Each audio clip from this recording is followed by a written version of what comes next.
What's up, everyone? We're here and we got another podcast episode of Agency U. I'm on here with Austin. Austin, what's up, brother?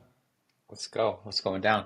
We're talking systems today, and the topic specifically is going from operator to orchestrator in your agency, so you can free up your time and exit agency prison. I think this is one that kind of hits home for both of us. I know for me, and Austin, you can share your experience. Like for me, like in kind of like that spot, like before we brought on like an operations person, like for me, it was like doing a lot of work where it was like pretty much almost like 12, 16-hour days of doing like absolutely everything, like being definitely the operator in all Hmm. senses. Even with having a team too, because I was just like I had a CSM at that point. I remember it. We had setters and all that stuff. Had a first closer, and still it was like still the operator super heavily involved, and like at the point of burnout. I know you have a similar story with your agency as well, right? Yeah, 100%. I mean, I remember, yeah, just like feeling anxious all the time because I literally just Yeah. had stuff to do all the time, and it was very hard for me to be present. And like I was dating my now wife at the time, and she would always get mad at me because I wasn't present ever, because I always had this running list of to-dos that only I could do. So I had to like just do it myself, and it kept in my head. And like because I didn't have any systems in place, like I was the one that was solely responsible for it, and I was the only one that could do it. And then it just stacked, and I was never present, and it was just not a good thing. It ended up hurting our relationships significantly. So Yeah, I think what you said right now, I think can definitely resonate with a lot of people, especially if they're like if they have like a significant other right now as well. Like I'm sure that's going to be something that resonates with a lot of people.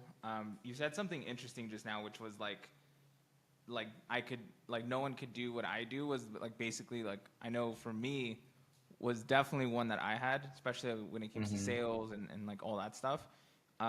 But I hear it all the time too with like other agencies, and I'm sure you like probably hear it as well, where they'll often say like, you know, I can just do it myself, like, and then it just becomes like kind of like this thing of like always just doing it yourself, and then maxing that out, and then just hitting kind of totally. like a point of like hating your agency. Yeah, I mean, there's only like literally so many hours in a day and so many clients that you can take. But yeah, like it's faster. Like what we hear frequently is like it's faster if I do it, and only I can do it as good as I can do it. And what I think that is, it's a big time limiting belief from the perspective of Yeah, you just haven't learned how to delegate yet. And like Jocko Willink always says, there's no bad teams, only bad leaders. And it's like you just need to take ownership of training somebody and taking the time to do it. I think the biggest roadblock to training and like delegating for sure is just like the time that it takes. Because if you want to get someone as good as you, then it's going to take time to invest into them. But on the other side of the investment is like freedom. It's like investing into like a brokerage account. It's like, yeah, it's painful, but on the other side is more like more amounts of money in that case. So like if you invest into a team member, on the other side is more time to get more business, like all that sort of stuff. And a lot of people just don't see it that way. And they just think like scarce, I would say a little bit, and then also just like short term. yeah, absolutely. I think the other thing too that was like kind of a big mindset shift is like, and I know I've heard you say this too, like basically like buying back your time. And for me, it was like when I was having conversation with another agency buddy of mine, and he like showed me like he basically said he had like a certain hour, like there was a number attached to like hours that he worked. So like let's say that's like $500 for your hour, right? Just as an example, like your time is worth $500, and so then let's say that your time was worth $500, like would you be doing everything that you're doing now, right? So he gave me that number, and he like said like right now do you feel like you're doing everything that's like worth this amount? And then like it hit me because I was like, no, like I'm doing a lot of stuff that are like I could easily give off to a VA, but I'm just doing it And I like, it was almost like I kind of like wasn't even conscious of it. It was just like the mode of operating, right? Because like to a certain like revenue level, like let's say from 0 to 10K, even to like 20K a month, like you can definitely just do it with the mindset of like, hey, I could just do it myself. I could do it faster. But then it's kind of like that saying of like, what got you here isn't what's going to get you to Mm-hmm. that next level. And that was definitely like true for me. Like I was just hitting like that ceiling of like 15 to 20 and couldn't figure out how to get past it no matter how hard I worked. And then when he showed me that, I was like, man, like that is so true. Like I shouldn't be doing this. Like if my time really is worth like this amount, right? Whatever that number is for you, like should not be doing that, right? You'd be Mm-hmm. getting much more being on sales calls or being like, I don't know, working on like systems. So yeah, for me that was like it was a pivotal moment for me because it was like I had an epiphany, and then from that point on, it was like I started like just making it much more easier for myself to like delegate and then release control and give it Yeah. to someone else. Yeah, Dan Martell always says something, 80% done is 100% awesome. And I think a lot of people like want this perfect person to fill this perfect role. And it's like, if you can just get somebody to do 80% as good as you, like awesome. And then like if you can be patient with actually training them, awesome.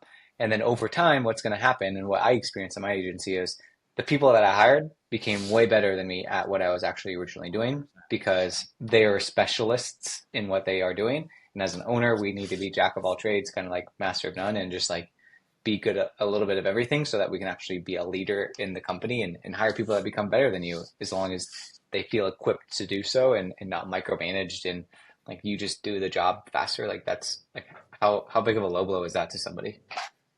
Absolutely. That's always like something that I like strive for. Like I want to be the one where I have like team members that are like much better at their specific like specialty than I am. Like I've had closers that have much more experience, like are even in some cases have much better experience with like closing, and in some cases even have my close rate. And that's like exactly what I want. And some of those like have come like matching me or maybe below and then have like exceeded where I'm at.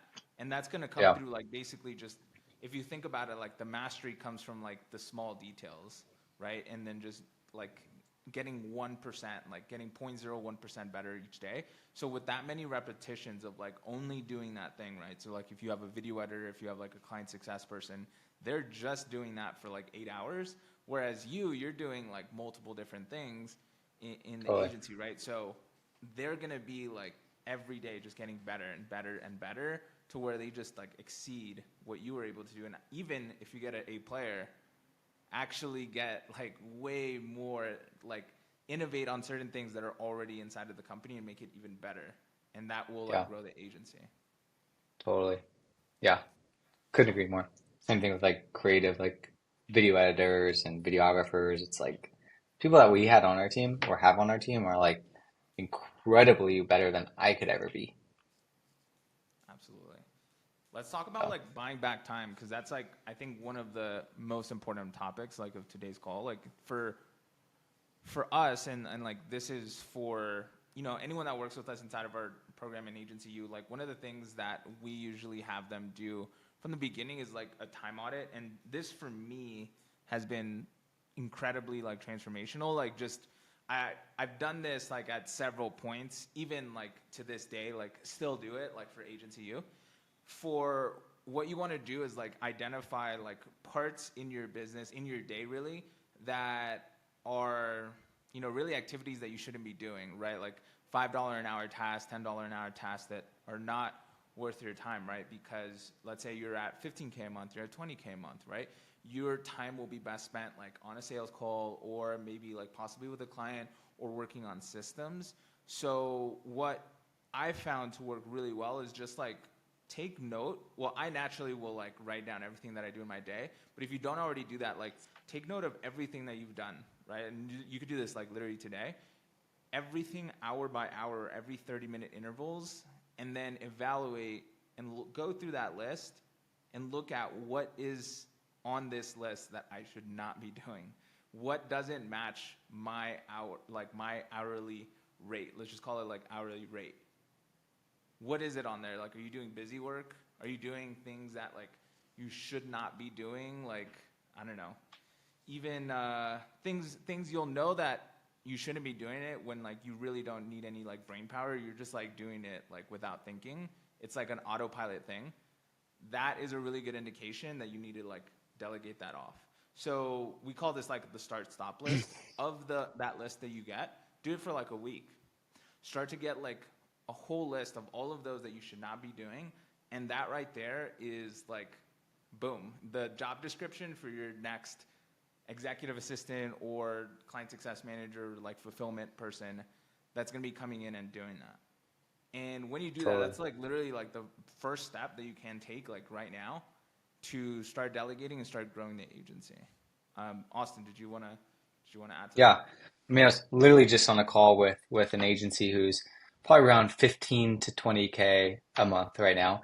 And she was like, I'm just so busy. I can't do this. I can't get like this homework stuff done. Like, I'm just so busy. I'm so busy. I'm so busy. And then I was like, okay, what did you do the last couple of days that kept you so busy? Well, I got this new client, so I had to send the contract. I had to do this. I had to onboard them. I had to do all that stuff. I was like, perfect. So that's VA tasks that you can 100% get off of your plate, and then you can now use that time to work on this stuff that's relevant.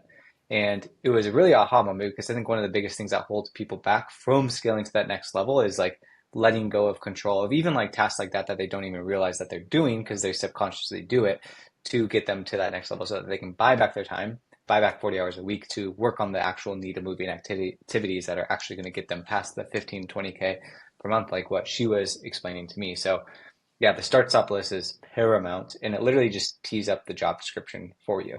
And like if you can do that, like we had another person that I talked to earlier this week who's like feeling the same way. Like I can't get anything off my plate. So we literally had him build a start stop list.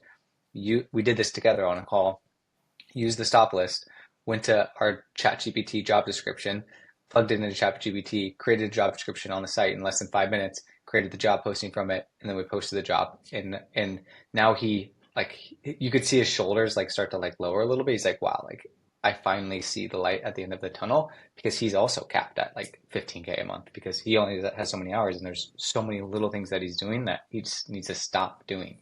And it's just like, yeah, it's like once you see it in front of you, you kind of feel like a little bit of shame because you're like, why am I doing all this stuff? Yeah. But you don't know unless you like audit your time, like what you said. It's like you need to do that. It's definitely kind of like an epiphany moment. Once you do it, you kind of feel like, yeah, there's like the feeling of like a bit of shame, but then also like for me it was like, man, like why did I like not see this sooner? Like Totally. why didn't I just like, I mean, this makes so much sense now. Like the way like the perspective I have now compared to then, it's like, yeah, like I want to delegate like as fast as I can. Totally. Like And I so think I that's can the grow. mindset shift, right? Yeah, from the operator to orchestrator. It's like the first thing you got to decide, okay, am I going to be an operator, glorified freelancer, just doing everything myself because it's faster and I'm really good at it and like they're hiring me because it's me, or do I want to be an orchestrator of my business? Do I want to be a CEO and set expectations, hire a team, buy back some of my time, get some more time freedom, actually scale beyond what you're physically capable of achieving from your own time perspective. It's like once you make that decision, then that's when you kind of expand and take the actions needed as well. Yeah, I think it's definitely like you said, kind of a mindset shift. I think it's also like the thing that I think is holding people back is like that like need to have control. So like it's being okay with like letting go of control, and then also Mm-hmm. like being okay and like accepting the discomfort that you're going to feel, because there will be, even though it's like you're just giving it off to someone, like it will feel uncomfortable to you because like for so long you've just been doing everything yourself and you're so used to that. I know that was the case for me. It was like super uncomfortable. Like I just felt like Totally. so like uneasy, like giving stuff off, because I just felt like, dude, any day now, like dude, things are gonna break, like something's gonna like Mm-hmm. horrible's gonna happen. All these things that are just like in our heads, but is not actually like grounded in reality. Totally. And can it be a possibility? Like absolutely, like anything is possible. But as long as you have like solid systems, you have like SOPs in place that like someone can come in and like take over, like that is the furthest thing from the truth. Like that is, they'll come in and you'll see that it's like going to be completely fine. But it's Yeah. really accepting like cool, it's uncomfortable. I'm gonna do it anyways, and I'm gonna choose to let go of the control. And then once you start to experience the results in your business, you will like your mind will shift because it starts to see now like, oh, actually, like Totally. everything is fine. Everything is Mm-hmm. fine. This is like, and then it becomes your new normal, and then that's Yeah. where things really start to change. Yeah. Yeah. I mean, I think like admin stuff, like as a business owner, that's got to be like the complete worst thing that you do inside of your business is like any sort of administrative work. And it's like once I started delegating that, one, it was like extremely accurate because somebody was just focused on that, and like it was it was no longer consuming my brain. Like I even think about like Joy, like who's on Agency U as like our assistant, like our virtual assistants, like I load a lot on her, but I train her a lot, and once she's rocking and rolling, like the stuff she's rocking and rolling with is way better than what I would have been doing because I'm trying to rush through it so that I can focus on the next thing that I need to focus on. So it's like also, yeah, it's just like it's a weird feeling once you hire like your first one, I guess you can say. Yeah, Um, and it's like, yeah, that epiphany moment, like is what you said. Um, yeah, yeah. It's a great feeling. It's like the first hmm hire, and then like once you see the benefits from it, it's just like, man, like Gosh, I wanna do way more of this. yeah. I was gonna say like one of the things, like I'll tell you guys a story like from my first like kind of like during that time where I was like let's say 15 or 20K looking to like make that jump to like 50. One of the things that like agency owner that I was speaking to had taught me, and at the time I was like found it super terrifying. He was like, dude, I just don't check my emails in the morning. And like for me, dude, I would wake up and like the first thing I would do is like check the freaking emails. And then like he was just like, yeah, dude, I've even gone like a day without checking emails. And I was like, dude, I was so like Mhm. I was shocked. Like I was like, oh my God, like I could not. So it was like uncomfortable for me. But then I started doing it, and like I just decided, all right, like I'm not going to check like from when I wake up to like let's say midday, I'm not gonna like check it at all. And like the first few days, it was like incredibly terrifying. I was just super anxious like the whole time because I was like, all right, client is gonna like hit me up and like I need to answer back or else things are just like he's gonna cancel, he's gonna like complain or whatever. And like literally nothing happened. And like sometimes, yeah, there would be like client requests or something like that, but like if I responded in 4 hours later, or 3 hours or 2 hours later, like nothing bad is gonna happen. Like they'll understand. hmm And so then at that point, like the next level for me was like then I gave it off to a VA, and then she went in there and like handled my emails, and that was another point of like discomfort for me because then like oh what if they like answer wrong or whatever, and so and then that was another one that was like just a huge like game changer for me. So it's all those parts where you just have to like kind of just go into the discomfort and be okay with it, like sit with it. And then what you're going to find at the end of that is like, all right, eventually it'll dissipate, just like how it happened to me. And now it's like I have no problem like delegating that off. I like Totally. yeah, sometimes like I won't check the email and like everything is fine, right? Or actually hmm now it, like we'll have a VA that will check it. But it's one of those things where you just have to be okay with like the discomfort. I One of the things I heard from like a very successful entrepreneur, I went to a seminar. This was like back in 2018, and this was the reason why I decided to do it because I remember that moment back in the seminar. He was like, he sold his real estate company for like something like super big. And he was saying that when he was building the company, one of the things that he did to like transition more into a CEO role is give your team the autonomy to like fix problems. Like, hmm do not like be okay that there will be problems, and then trust your team to like fix them. Because I know what like for me when I Totally. was like at let's say 50, like that 50 mark, and we had like a good sized team like more than ever before. Like for me, that was like there would be problems that come up, and I felt the need to like jump in and like immediately take over. And then it was when I actually gave them the autonomy, then they like began to learn how to actually do it without me. And then that's what eventually like laid the bricks for me to like just be completely hands off with operations the day to day completely, because I gave them like the Hmm. autonomy to like be able to figure out. I trained them, I gave them like the thought process, how to think through the problems, and then I let them do it. But that was like when I heard that, it still like still rings true. I was like, man, all right, Yeah. just I just reminded myself like let the problems be there, like trust in your team, you did all you could. And then we've never had anything where like they wouldn't be able to solve it, or if it got really like it needed to be escalated, then I would go in there and fix it.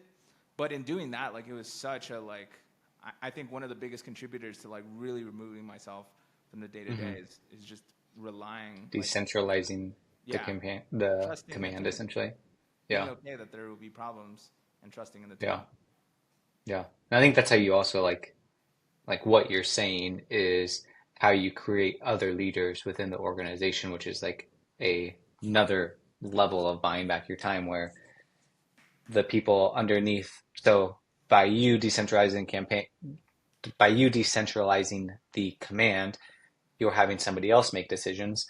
Then eventually that person who's making the decisions for operations can then go hire people underneath of them as they get more busy, and then they're making the decisions because they don't need to escalate it to you and you're not the bottleneck with everything. And then there's now two layers of leadership before it actually gets to you, which I think is a fantastic place to be. And I know you had like ops managers and stuff like Yeah, that, and like we had with creative directors, COOs as well. So, yeah, or we have that, and now a CEO. And it's like if I just try to control everything and keep everything to myself, like it would never happen. You don't just yeah, have a bunch of like task doers. Like that's not your job as an agency owner. exactly. Like with my ops manager Jade, shout out Jade. She when I would like when there was a problem, she would come to me in the beginning and she'd be like, "Oh, like what do we do here?" And that was like fine, like because then in that mode of operating, I was like, "Okay, like here's what we're gonna do." But then what I realized was that it like created like a dependence on me. So then basically what I started asking her is like, "What would you do in this situation?" And Hmm. then I almost just started like training her how to think through the problem and how to solve it. So like instead of giving her like, all right, in this exact situation, like here's what you do. Instead of doing that, because there's an unlimited amount of scenarios and situations that we can foresee. Right. So rather, what I found that worked was like I just asked her like, what would you do? And then I see her form of thinking, and then what I would kind of guide her to is like, here's how to think through the problem. Like here's what I would do, and then I would like eventually have her like tell me first what she would do when she would come to me. And then it would Yeah, just it's be a good. more efficient way. And then it got to the point where it's like she just didn't like ask me, or she asked me very rarely because she just became like the problem solver and she began to think through things like much differently. Totally. Yeah, no, it's good. Yeah, I think the decentralizing the answers and is really just removing yourself as a bottleneck and creating other leaders, which like as you grow and scale and hire people, like that's the most fulfilling part Necessary. about yeah, like Yeah. it's the best. Absolutely like non-negotiable is like creating other leaders. You can't you can't make all the decisions all the time. It's just Totally. gonna be impossible. You need others to make decisions, and be okay that too that there will be mistakes like in the decisions that they make sometimes. But as long as like 95% of the time, they're doing good, Yeah. and the 5% Yeah. isn't too bad. It's like small mistakes. Yeah. Then you're gonna be Yeah. good. What do you Totally. think in kind of like the topic of like kind of delegating and all that stuff? Like, what do you think agencies can easily be automating? Like, what are some of the stuff like? I know we come across like a lot of situations like when agencies come to us. One of the ones that I see all the time is like not automating like the invoice and payments. Like that's Hmm. one where like they'll manually like send out invoices and all that kind of stuff. When you can just use something like Stripe, pay funnels, things like that. What are some other ones that you see? Yeah. So from like an automation perspective, I like by department, I think sales, like automating calendar reminders and automating just like the ability to schedule meetings. Like people are still doing that via email or going back and forth and send me sometimes and sending the manual invite. From operations perspective and fulfillment perspective, hands down, probably the best and number one thing that if you are fulfilling clients, what needs to be automated is your onboarding. And the reason the onboarding needs to be automated is because there's so many steps that go into it. And what we teach when we onboard is it's automatically going to add them to our Notion. It's going to send them a contract. It's going to send them the invoice. It's going to send them a welcome email. And then once they sign it, then it's going to send them the welcome message. And then it's going to send them the onboarding form. Then it's going to send them the onboarding calendar. And it's like, that's probably 2 to 3 hours of your time, as well as mind share that can be completely automated. And by automating it, you're going to buy back your time. And you're also going to provide an excellent experience to the client where when they do say yes, they're like, yep, I feel really good about this decision and working with them. And I feel really hype on that. So sales is definitely like anything like appointments. And then operations fulfillment, number one is by far onboarding. Absolutely. Yeah, I What do definitely you think? 100% agree with the sales one. Like, Yeah. yeah, People still don't do that. Like I'm yeah, like because mind like, blown by that. and I think it's just because like they kind of don't see that it's like an option or like that there are like softwares available like for the invoicing or like just the payments, like something like pay funnels or even like on Stripe if it's just like the same recurring payment that you do, like that easily just takes care of it. Even for the contracts, you can use something like for my agency we use PandaDoc, for agency we use esignatures.io. All of these things like just allow you to just have everything super streamlined when someone says yes. Because what I see a lot of people like mess up on the sales side where that kills deals is like client says yes and then they're kind of just like, okay, great, I'll send you like the contract, and then without a surprise that they ghost them, and then they wonder why that is. But it's because like you have to make it easy for the prospect, right? Like Amazon, great example. Like how fast can you get Mm-hmm. something like literally like next day in the morning Mm-hmm. that they'll send you something, right? So it's like all businesses like make it easy for the customer. They like provide speed, and those are the ones that win and get the most deals. So Yeah. one of the easiest fixes is like literally just using these type of softwares to like automate your payments, creating payment links, automating your contracts, creating like these contract templates that are ready to go.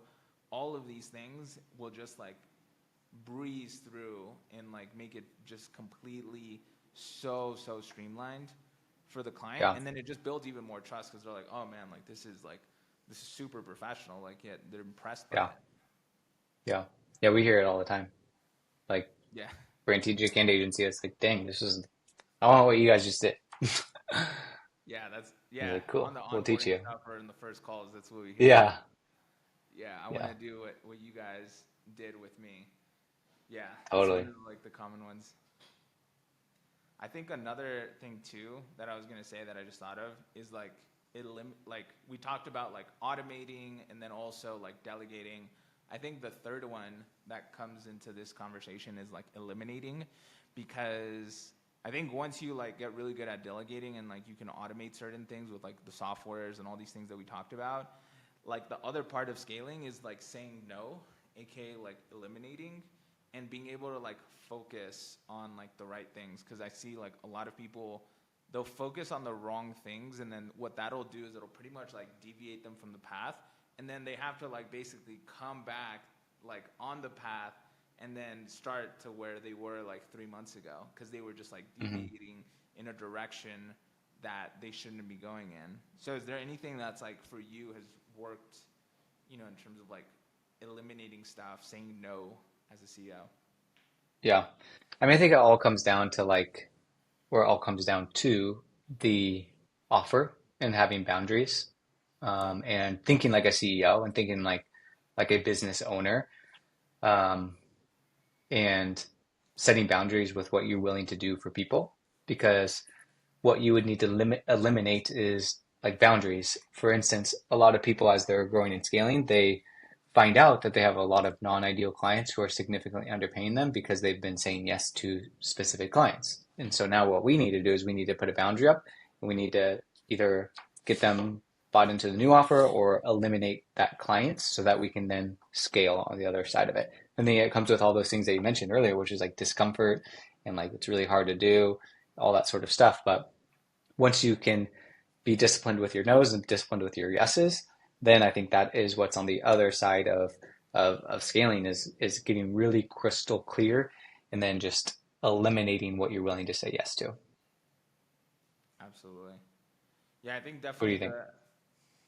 I think the road to scale is like definitely it's more about like kind of saying no to stuff than it is like saying yes, because it's like really the road to scale is just like focus on like one thing, like one, especially if you're like going from like 0 to like 100K, it's like focusing on like one client acquisition method, like one offer that you Mm, have, one fulfillment process, like building a team, like all of these things. It's just it requires like huge focus, and yeah, it's that's like good.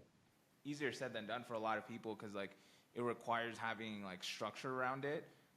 Like for me, like every month I like do a agency audit, and like one of the things that we do for agency U as well is like a monthly audit of, all right, what are the things I focused on, is that in alignment with like where I want to be in 3 months and like by the end of year. And Yeah, so all of those, like for me, that's been helpful in just like eliminating stuff and just like coming back to, okay, here's the plan, here's like the objectives that we need to hit, and that keeps me incredibly focused. Like just keeping your eye on the totally. bullseye, like where are we headed towards? Yeah. I think it's like going from being a yes man to being disciplined, and I think it all stems down from the offer because that drives the systems and it should drive the decisions if you are in fact disciplined. But I think that's the key. You got to be disciplined. Yeah, and the It's intangibles hard to too, say like no to you money. mentioned. Yeah, 100%. I think I was also gonna say like you mentioned an important point. It's like also the intangibles where it's like boundaries is another one. I think standards, like elevating your Hmm. standards, is another one as well. All of these things, like learning to have tough conversations as well with clients, with team members, like all of those things are absolutely necessary. You know, and goes in line with like the whole yes man thing. Like you can't do Yeah, that, right? I've rarely seen anyone like scale if like they're saying yes to everything, right? Like, and that includes like totally. opportunities, other business models, like other like just other things that come up. You like have to stay like very like focused on the path, and like that's Totally. why like for me it like it's always been helpful for me to have like a mentor, because like I always the thing that I struggled with in the beginning was like going in and like finding, well, what is the next thing I should be focused on, especially like Hmm. because I don't know, I haven't been there. Like with agency you and I already kind of knew the path of like, all right, well, this is what we need to do first, this is what we need to do Yeah, second, like because we've already been there. But in the beginning, it's like when you're growing an agency, really a business, you don't really know like what are the next steps. It's kind of like just shooting in the dark, and I think that's why yeah, people deviate. It's because like they're kind of guessing, right? It's like, and no fault to them. They're like, all right, well, maybe I should try this because I saw this on an ad, or like maybe I should try this because I saw this on a YouTube video, and yeah, then like they just end up wasting time, right? So you just need to have like totally. a clear path from like just a proven process, one that you can follow. Like, hey, this is proven, this is gonna work, and then just put the blinders on, like one of those Hmm. race horses, like put the blinders on and just like go 100%. Yeah. I mean, Dylan in our group, like he came in coming from that, like, and I can totally relate just from not having a playbook. He would watch a YouTube video, try it, like come up with mistakes, watch another YouTube video from a different person, try that, come up with this mistakes, and it would just be like this cycle because it's like you're trying to follow so many different types of playbooks that it's not It the saturates. playbook. And exactly, and it's like there's so many variables, and I think that's where the power of having a mentor is what you brought up, especially somebody who has literally the playbook step by step, that if you just do this, it's almost like stupid proof. Yeah, I used to So, watch so many YouTube videos back in dude, 2018. I stopped. I was watching like so many, bro. I was like, I would even get courses, like all that stuff. Like it was fine if like, let's say you do like one thing and then you just commit to that. But like what I would do is like, I would watch like YouTube channels, and like they all said like different things. Like they had their own like kind of methodologies and stuff. But it wasn't until like I just chose, all right, like I just chose like, all right, I'm just going to go all in with like LinkedIn outreach. This is going to be my sales process. I'm not going to move it. That's where things like finally started to like get traction, because I just stopped getting so much like input, and also wasting so much time. Like it was such a Totally, like time suck doing that. Yeah. 100%.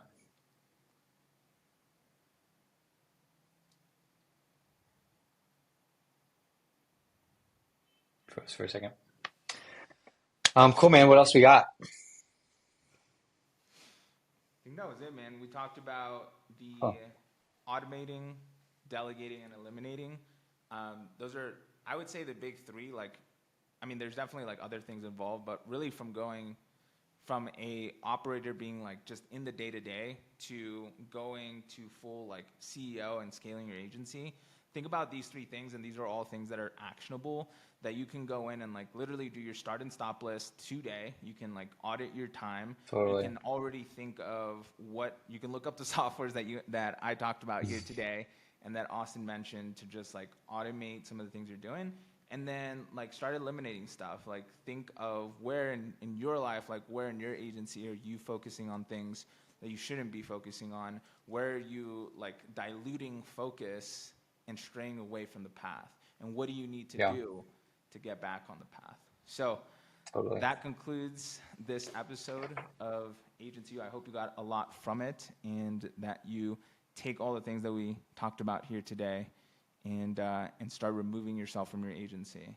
Austin, did you want to add anything? Yeah, we just also launched a school group.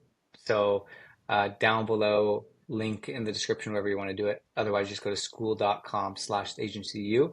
Join our free school group where we drop more stuff like this, free value, all this start stop stuff, plus a community and a whole operating system is ready for you guys to use. So yeah, guys, join that. Let us know you came from the podcast too. Absolutely. And that wraps it up. Thank you guys for joining. I'll see you guys on the next podcast episode.